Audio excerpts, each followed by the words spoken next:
Assalamualaikum warahmatullahi wabarakatuh. Kayak ini lagi apa namanya? Jadi kayak bu guru TK gitu. Oke guys, ketemu lagi dengan Ria Marliana di sini di podcast Self Healing buat kamu-kamu yang mungkin lagi capek, gelisah, galau, merana, gegana, pokoknya stressful gitu. So listen to us deh ya. Kamu bisa buka episode-episodenya. Kali aja bisa ngebantu, bisa nemenin kamu yang sama-sama lagi galau juga. Untuk gak ngerti nih makan apaan sih, belibet gini ngomongnya. Untuk kali ini aku bakal ngebahas tentang pekerjaan apa yang cocok buat kamu berdasarkan golongan darah kamu. But tentu sebelum melangkah lebih jauh kita harus tahu bahwa ini gak 100% akurat. Why? Karena manusia itu kan unik ya, jadi terbentuk dari berjuta parameter. Tapi berdasarkan penelitian selama ini banyak sih yang mengakui bahwa ada beberapa karakter yang berbeda dari setiap atau masing-masing golongan darah. So check it out. Jangan lupa untuk subscribe.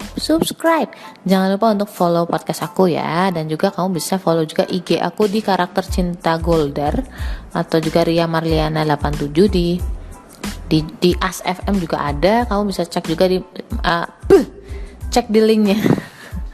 Maklum ya guys, baru perjalanan jauh ya, masih pusing gitu, jet lag nih. Dan kemana-mana aku akan balik lagi setelah jeda iklan berikut ya.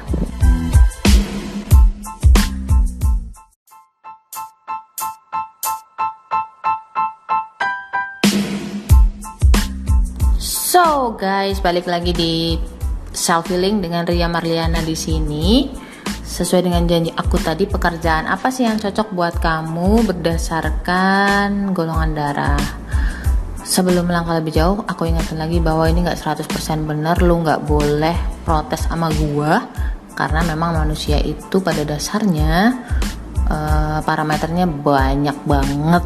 Oke, tapi ini bisa juga buat wacana kamu para HRD atau juga buat kamu-kamu yang lagi nyari kerja, biar kamu nanti dapat kerjaan yang cocok sama passion kamu atau diri kamu, kepribadian kamu. Why? Karena once kamu dapat pekerjaan yang nggak cocok dengan diri kamu akan nggak optimal.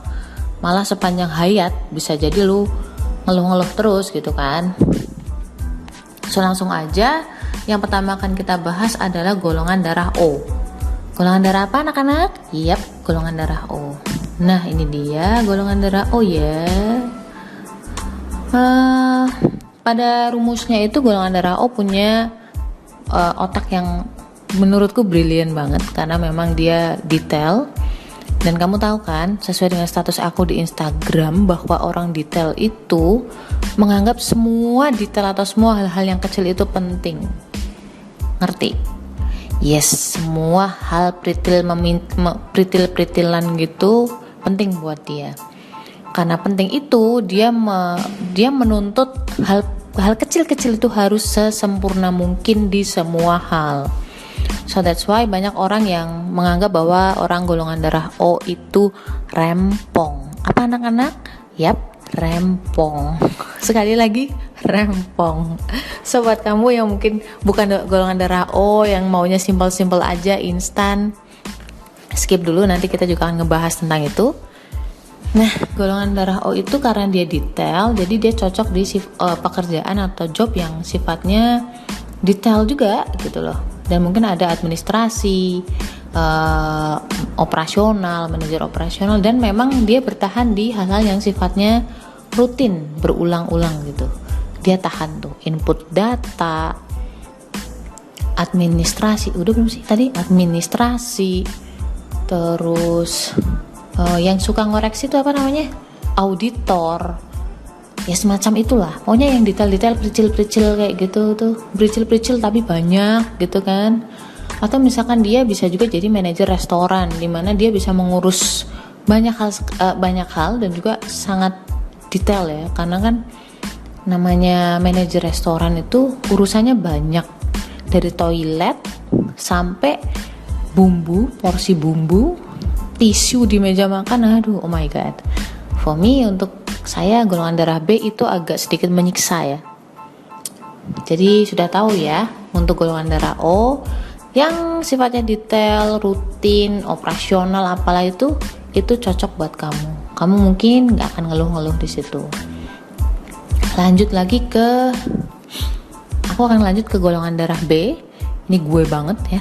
Golongan darah B itu, as you know, bahwa otaknya tuh sangat simple. Jadi dia hanya berpikir dari goal yang besar, baru menuju atau di breakdown ke hal-hal yang sifatnya subkategori kayak gitu. Jadi tapi dia berangkat dari goal. Dia harus punya goal yang jelas. Ketika dia udah punya goal yang jelas, dia bisa breakdown ke yang lebih detail. Tapi kalau sampai detail kayak tadi, dia agak panas ya otaknya gitu. So buat kamu yang B, kamu cocok banget untuk job yang jelas target dan goalnya, which is kamu orangnya kan suka kebebasan, suka berekspresi, suka berinisiatif gitu kan. Dengan dikasih target atau deadline atau proyek, kamu tuh merasa tertantang. Nah ini dia nih, cocok banget sama jiwa-jiwa B yang free, bebas gitu. Dia maunya dilepas di alam liar gitu. Ini kalimat macam apa sih nih? Maunya dilepas gitu kan, tapi yang penting lu percaya sama gue sampai ke goal gue gitu loh. Sobat kamu yang B, cari pekerjaan yang based on project atau job yang ada targetnya, misal sales, marketing, ya berbau-bau gitulah. Ada misalkan kayak proyek bikin web kayak gitu-gitu misalkan. Nah sebenarnya karena saking bebasnya B dan saking orangnya antusias, tapi ingat antusiasnya di awal, kamu harus pasang deadline yang jelas dan kamu harus komit dengan itu. Let's say kamu harus komit sama seperti kamu komit ke orang, misalkan janjian sama orang, berusahalah untuk memenuhi itu. Kenapa? Karena janji itu hutang, dan sebagai muslim yang baik katanya adalah seorang muslim itu nggak akan mengingkari janji, betul? Nah, makanya kita disuruh insya Allah kalau mau janji. So udah ya, O sama B udah ya. Nah sekarang kita akan melangkah ke A dan juga AB. Wait. Nah sekarang aku bakal ngomongin AB nih. Agak susah memahami orang ini ya, karena dia juga separuh A separuh B. Separuh hidup di darat, separuh hidup di laut, di air. Jadi hermafrodit gitu. Salah amfibi gitu. Nah B ini punya karakter, dia merasa dirinya eksklusif ya. Dia juga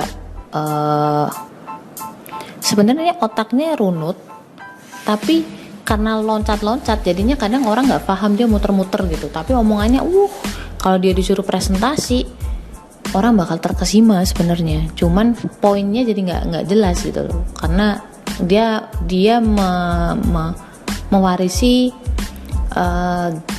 golongan darah B yang abstrak gitu loh, kemana-mana. Tapi kalimat yang dia ucapkan atau yang keluar itu sesistematis A. Bingung nggak lo? Ya pokoknya AB itu cocok lah di data-data processing gitu-gitu. Ada data, dia suruh menyajikan dalam suatu bentuk presentasi, menyimpulkan dari data yang sudah ada, atau hal-hal yang kaitannya sama, pokoknya data lah gitu. Dia cocok di situ. Cuma kadang-kadang sudah sampai di situ aja, sampai menyimpulkan. Untuk mengambil kesimpulan, mengambil keputusan, kadang harus diserahkan ke orang lain. AB itu suka otaknya tuh ruwet sendiri gitu loh. Akhirnya jadi kurang berani untuk memutuskan. Aku nggak ngerti apakah memang itu dari kecilnya mereka sudah merasa terintimidasi dengan disalah-salahin, dimarah-marahin, jadi mereka takut untuk berbuat sesuatu. Aku nggak ngerti, tapi rata-rata AB seperti itu. Kita lanjut ke A ya.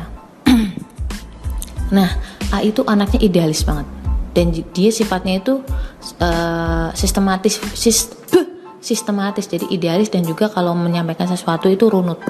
Dia gampang meyakinkan orang, tetapi untuk bidang tertentu yang memang dia kuasai.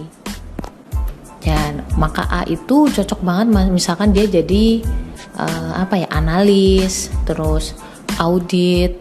Karena kan dia, ya tadi aku bilang dia idealis, dia patuh banget sama aturan, inline banget. Di antara golongan darah lain mungkin A yang paling patuh ya.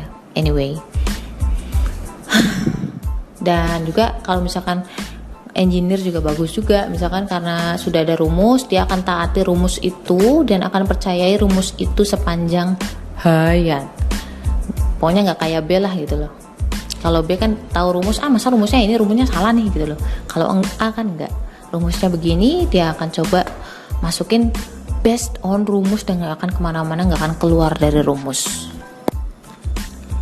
Pasti dia happy lah ketemu rumus atau pasal-pasal gitu. Buat dihukum juga bisa tuh, dihukum di fisika. Pokoknya hal yang dia sukai adalah sesuatu yang logis, sesuatu yang ada aturannya gitu, yang jelas, tertulis. Wah, cocok tuh. So guys, aku udah sampein dari tadi pekerjaan apa yang cocok buat kalian berdasarkan golongan darah. Semoga membantu. Dan yang penting adalah mau jadi apapun kalian, tetaplah optimal dan bertanggung jawab. That's the point. Karena mau seperti apapun kamu, mau lu laki-laki, perempuan, ya tetap diminta pertanggungjawabannya. Ya, karena namanya rezeki itu dari Tuhan. Kamu dapat gaji, tapi kamu nggak melakukan kewajiban kamu, akan diambil di tempat lain haknya. Oke? So, tetap percaya bahwa Tuhan itu tuh baik banget sama lo, sayang banget sama kamu. Tetaplah optimis, tetaplah berdoa, tetaplah berusaha. Yakin aja, pasti apa yang kamu mau dikabulkan sama Tuhan. So guys, gitu dulu. Assalamualaikum warahmatullahi wabarakatuh.